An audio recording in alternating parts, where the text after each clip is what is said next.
질 것을 생각하니 절로 미소가 지어지는 것 같습니다. 감사합니다. 지금으로부터 한 30여 년 전쯤 된 것 같은데요. 제가 대학을 다닐 때 교육학을 배울 기회가 있었습니다. 관심이 있어서기보다 이 필요에 의해서 수강을 했었는데, 그때 이 교육 방법론에 대해 배운 적이 있습니다. 근데 아시는 분들은 아시겠지만 이 교육 방법론에는 참 다양한 방법이 있습니다. 예를 들면 놀이를 통한 교육 방법이라든지 질문을 통한 교육 방법, 그리고 삶을 통한 이 교육 방법 등 이 다양한 방법들이 있는데요.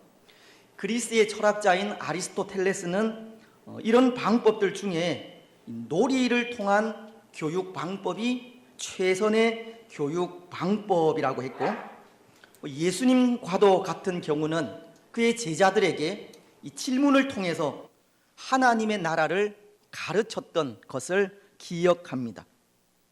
근데 이런 교육 방법 중에는 이 비교육적인 이 방법도 있다고 합니다. 비교육적인 방법이라는 것은 그것도 교육의 한 방법이기는 하지만 그렇게 장려하거나 추천할 만한 좋은 방법은 아니라는 겁니다. 효율적이지 못한 방법이라는 겁니다. 여러분, 이런 비교육적인 방법, 효율적이지 못한 방법, 결코 추천할 수 없는 방법, 어떤 방법이겠습니까? 그것은 이 비교를 통한 교육 방법입니다. 오늘 우리도 엄친아니, 엄친딸이니 라는 말을 하지 않습니까? 엄마 친구의 아들, 엄마 친구의 딸을 줄인 말인데요. 친구의 잘 나가는 아들이나 딸을 보면서 부모가 속상한 마음에 내 친구 아들은 어떻다느니, 내 친구 딸은 어떻다느니 라고 자녀들 앞에서 비교를 하는 겁니다. 그러면 이 자녀들은 당연히 기가 죽을 수밖에 없습니다. 그래서 그렇게 비교하면서 교육하는 것을 비교육적인 방법, 효율적이지 못한 방법이라고 하는 겁니다. 그런데 때로는 그런 방법이 필요할 때도 있다 생각합니다. 비교를 통한 교육이 필요할 때도 있다는 겁니다. 어느 때이겠습니까? 혹 이 비교를 통해 교육을 해야 한다면 그때가 어느 때이겠습니까? 때로 우리도 다른 사람을 비교해 가면서 말을 하기도 하지 않습니까? 왜 그렇게 하십니까? 저는 두 가지 이유에서 그렇게 하지 않을까 생각을 합니다. 첫 번째는 상대방을 헐뜯고 상처를 주기 위해서입니다. 이것은 정말 좋지 않은 방법인데요. 다른 사람에게 아픔을 주기 위해 비교하는 겁니다. 또 하나는 이 안타깝고 답답한 마음에, 정말 새로워지기를 바라는 마음에 어쩔 수 없이 비교하는 경우도 있습니다. 몇 번씩이나 설명을 하고 가르쳐도 아무런 변화나 깨달음이 없는 것을 보면서 안타까운 마음에 비교를 하며 그 자존심을 깨우는 겁니다. 그런데 여러분, 오늘 제가 왜 이 귀한 시간에 어쩌면 본문과는 상관이 없는 듯이 보이는 것을 말하고 있겠습니까? 사실은 저도 이 비교육적인 방법인 비교를 통해서 말씀드리려고 하는 것이 있기 때문입니다. 또 오늘 본문도 그렇게 비교를 통해 전하고자 하시는 하나님의 마음이 있기 때문입니다. 먼저 비교를 통해 제가 말씀드리려고 하는 내용은 그것입니다. 지난 주간에 캄보디아 단기 선교를 다녀왔는데요. 여러분들의 기도와 후원으로 은혜로운 시간을 보내고 왔습니다. 근데 그곳에서 받은 은혜를 이 비교를 통해 나누어도 괜찮겠다는 생각이 들었습니다. 그래서 그곳의 모습과 오늘 우리의 모습을 비교하면서 은혜를 나누고자 하는데, 혹 마음이 상하게 될 일이 있을지도 모르겠습니다. 그런데 비교한다는 것이 다른 것이 아니라 이 영적인 부분입니다. 제가 지금까지 그 캄보디아 선교지와 약 10여 년간을 이 관여하며 다녀오고 있는데요, 이 다녀올 때마다 이 느끼게 되는 것이 이 영적으로 자라가는 모습을 볼 수 있다는 겁니다. 물론 그 자람이 우리가 가는 한정된 지역에 불과하지만 선교사님을 통해 교회가 성장하고 아이들의 신앙이 자라가는 것을 볼 수 있었습니다.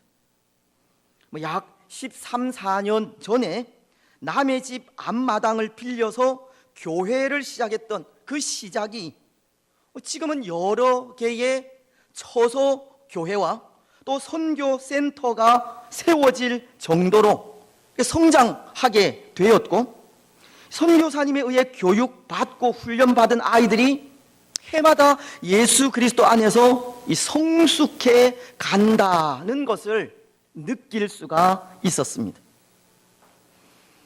사실 저는 교역자의 입장에서 원하는 것이 있다면 바로 그런 부분입니다. 성도들이 말씀 안에서 성숙해 가는 것을 보는 겁니다. 하나님의 말씀으로 권면하고 가르칠 때 말씀 안에서 변화되고 교회를 위해 헌신하며 충성하는 모습을 보는 겁니다. 그런데 사실은 오늘 우리에게서 그런 변화를 보는 것이 쉽지는 않습니다. 물론 가장 변화되지 않는 사람이 저 자신이라는 생각을 하지만, 오늘 우리는 너무 변화 없는 신앙의 삶을 살아가고 있는 겁니다.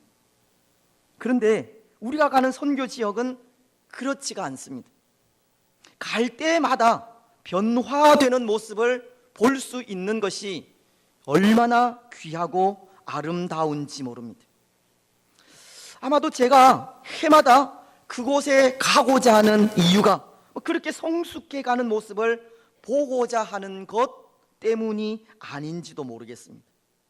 때로 환경도 좋지 않고 삶의 질도 열악하지만 예수 그리스도 안에서 기뻐하고 감사하며 순종하는 모습이 참 보기 아름답고 오늘 우리와는 많은 비교가 된다 생각을 합니다.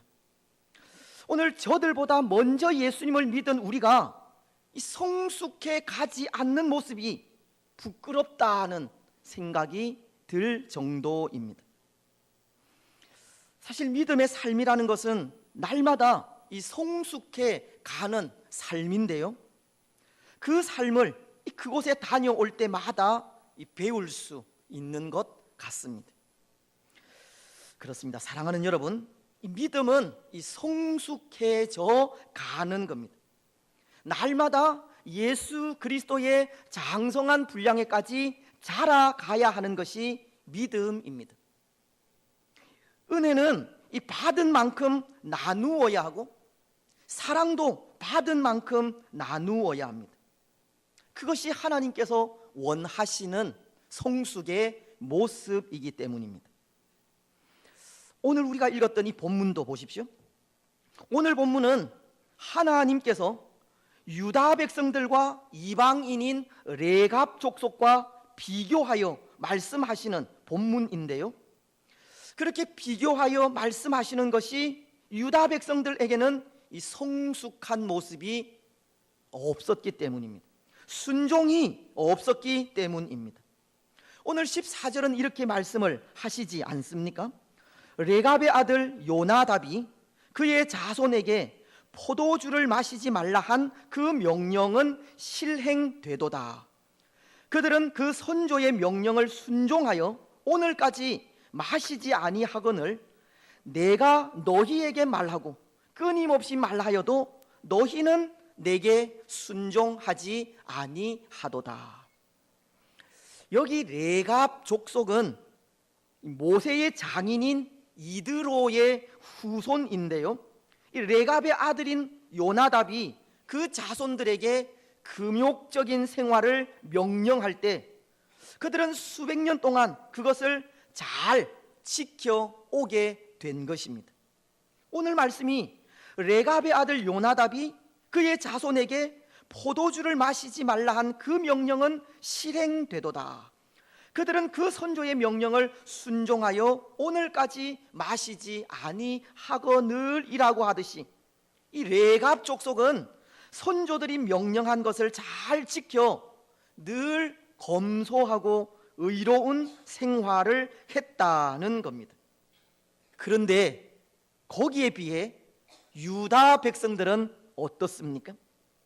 레갑 족속은 선조의 말에도 그렇게 순종하는데 하나님의 백성인 유다 백성들은 하나님의 명령에 순종하지 않는다는 겁니다. 그래서 하나님은 레갑 자손의 그 모습과 유다 백성들을 비교하여 말씀하시면서 너희 유다 백성들은 왜 내 말에 순종하지 아니하느냐고 유다를 책망하고 있는 겁니다. 다시 말씀드리면 하나님은 지금 비교라고 하는 이 비교육적인 교육 방법을 통해 유다 백성들을 가르치고 있는 겁니다. 여러분, 그렇다면 하나님께서 이 비교라고 하는 방법을 통해 유다 백성들을 가르치고 있다면 여기엔 뭔가 이유가 있지 않겠습니까? 하나님께서 유다와 레갑 족속을 비교하고 있다면 거기에는 분명한 이유가 있다는 겁니다. 무엇이겠습니까? 어떤 이유이겠습니까?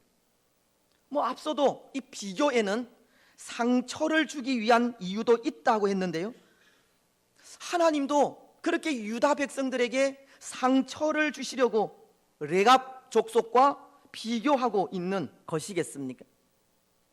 아니면 이 안타깝고 답답한 마음에 이 유다 백성들을 깨우치고자 그들 서로를 비교하고 있겠습니까? 당연히 안타깝고 답답한 마음에서입니다. 당연히 유다 백성들을 깨우치고자 하는 마음에서입니다. 그런데 여러분, 만약 하나님께서 하나님의 백성들인 유다 백성들에게 이 상처를 주고자 그렇게 비교를 하셨다 생각해 보십시오. 하나님은 얼마든지 그렇게 하실 수 있지 않습니까? 하나님은 얼마든지 우리를 때리실 수 있고 얼마든지 우리를 아프게 하실 수 있습니다. 하나님은 얼마든지 우리에게 상처를 주실 수 있다는 겁니다. 우리가 잘 부르는 찬송가 70장을 보면 이런 가사가 있는데요, 우리 주 목소리 한번 발하시면 천하의 모든 것 망하겠네. 하나님은 얼마든지 우리를 망하게 하실 수 있고 아프게 하실 수 있다는 겁니다. 하지만 하나님의 마음은 그런 마음이 아니라는 겁니다. 때로 말씀에 순종하지 못하는 우리를 바라보시면서 안타깝고 답답해 하시는 그런 마음은 있지만 그것 때문에 상처를 주거나 아프게 하는 분이 아니라는 겁니다. 물론 상처를 주는 것처럼 보일 때는 있습니다.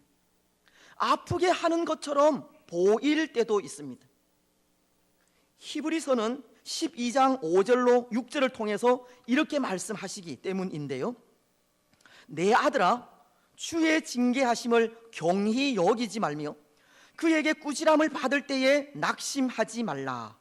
주께서 그 사랑하시는 자를 징계하시고 그가 받아들이는 아들마다 채찍질 하심이라. 하나님은 징계나 꾸지람을 하신다는 것을 말씀하시기 때문입니다. 그래서 그 징계나 그 꾸지람 때문에 상처를 주는 것처럼, 아프게 하는 것처럼 보일 때는 있습니다. 하지만 그것이 하나님의 진심이 아니라는 겁니다. 아프게 하려는 것이 하나님의 마음이 아닙니다. 때로 그렇게 느껴지는 것은 하나님은 그가 사랑하시는 자들을 그렇게 아프게 해서라도, 그렇게 상처를 주어서라도 다시금 하나님께로 돌이키려고 하는 마음을 가지셨기 때문입니다. 다시금 성숙해지고 다시금 예수님을 닮아가기를 소원하는 마음에 징계를 통해서라도, 아픔과 상처를 주어서라도 깨닫게 하시려는 것이 하나님의 마음이라는 겁니다. 성경도 그렇게 말씀하시지 않습니까? 히브리서 12장은 11절을 통해 이렇게 말씀하시기 때문입니다. 무릇 징계가 당시에는 즐거워 보이지 않고 슬퍼 보이나 후에 그로 말미암아 연단받은 자들은 의와 평강의 열매를 맺느니라. 징계는 연단과 열매를 위해서라는 겁니다. 캄보디아에서 이런 이야기를 들었습니다. 그곳에 있는 아이들의 그 리더로서 선교사님이 어릴 때부터 훈련시킨 한 자매에 대한 이야기인데요, 그 아이가 얼마 전에 신학 대학원을 졸업하고 교회를 떠났다라고 합니다. 교회를 떠났다는 것이 신앙을 버렸다고 하는 의미가 아니라 사귀던 남자친구와 함께 다른 교회로 사역을 하기 위해 떠났다고 하는 말입니다. 그런데 그것이 모든 사람들이 축복하는 그 축복 속에 사역지를 옮겼으면 참 좋았을 텐데, 그 남자친구의 이 꾀임에 빠져서 자신이 받을 이 사례를 위해서 교회를 옮겼다라고 하는 겁니다. 물론 그것이 현실이기 때문에 이해는 되지만, 그렇게 되기까지 옆에서 부추기는 이 남자친구를 이 선교사님이 책망을 하고 나무라자 그 반발에 그렇게 교회를 옮기게 된 계기가 되었다라고도 말씀을 하시는 겁니다. 때로 책망은 그것을 통해 성숙하게 하는 역할이 있고, 선교사님은 그것을 위해 책망을 한 것인데 그것을 깨닫지 못하자 그것이 섭섭함이 되고 상처가 되어 교회를 옮기게 된 것입니다. 책망과 징계는 분명 당시에는 즐거워 보이지 않지만 그것으로 인해서 연단이 될 때 더욱 성숙해지고 의와 평강의 열매를 맺게 되는데, 그 책망이 오히려 상처가 된 것입니다. 여러분, 하나님의 책망도 마찬가지입니다.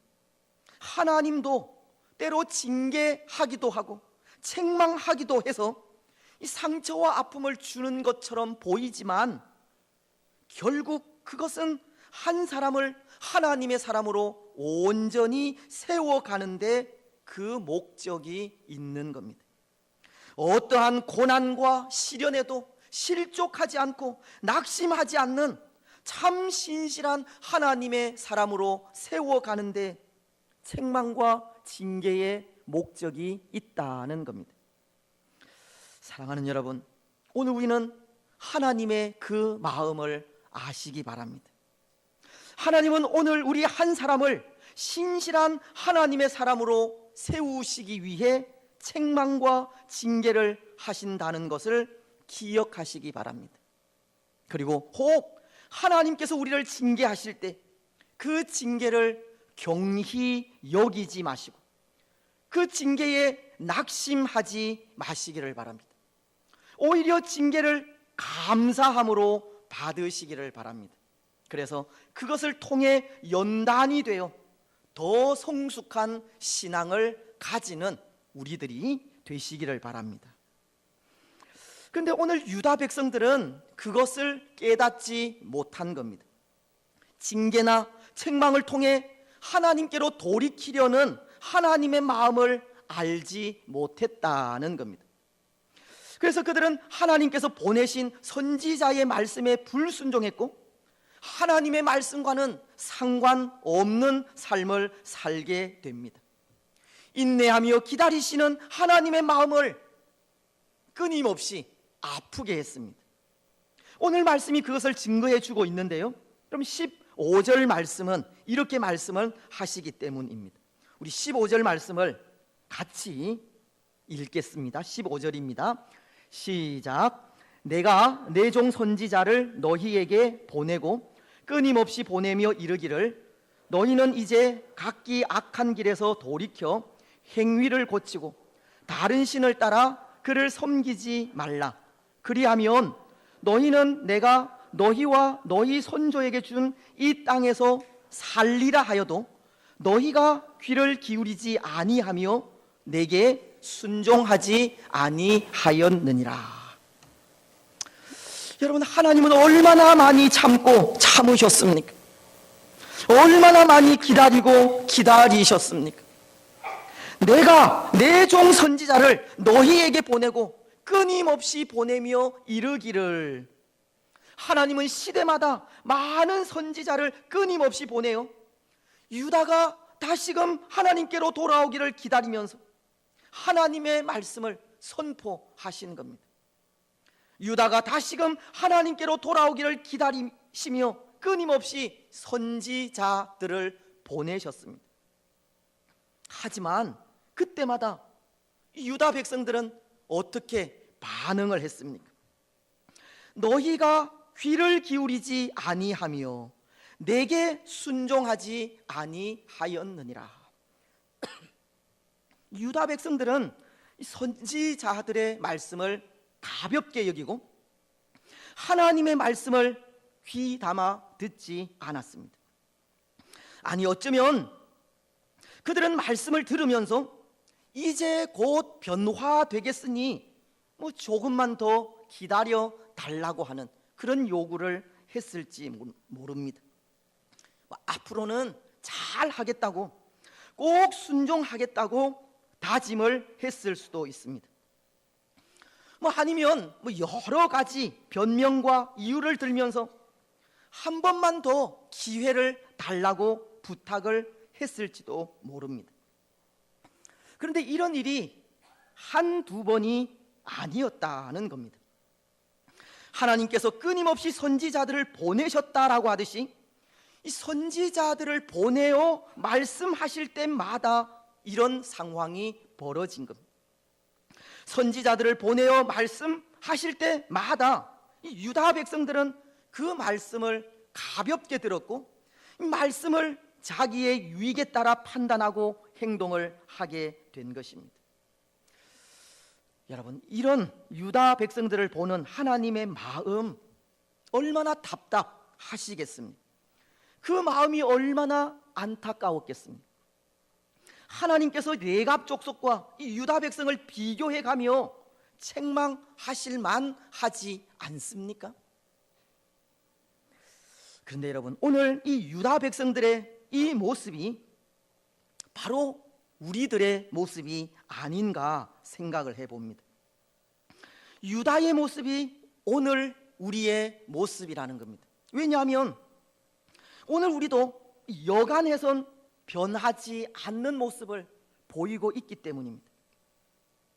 어쩌면 성숙해지는 것을 원하지 않는 것 같기 때문입니다.